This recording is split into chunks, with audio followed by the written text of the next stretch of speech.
जालना जिल्हा सामान्य शासकीय रुग्णालयातील धक्कादायक व्हिडिओ समोर आलाय। चक्क फरशीवर गादी टाकून रुग्णांवर सलाईनद्वारे उपचार सुरू असल्याचं दृश्य समोर आलंय। या प्रकारामुळे रुग्णांच्या जीवाशी खेळ होत असल्याचा आरोप नातेवाईकांनी केलाय। या संपूर्ण प्रकाराची सखोल चौकशी करणार असल्याची माहिती अतिरिक्त जिल्हा शल्य चिकित्सक राजेंद्र गाडेकर यांनी दिली आहे।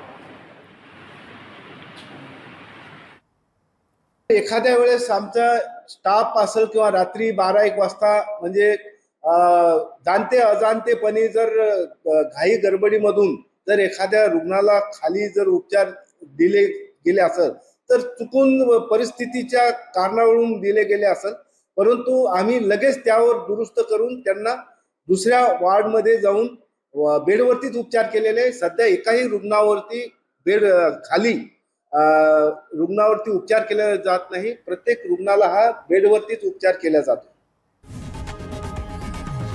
लोकशाही मराठी ऐका, पहा, जागरूक रहा।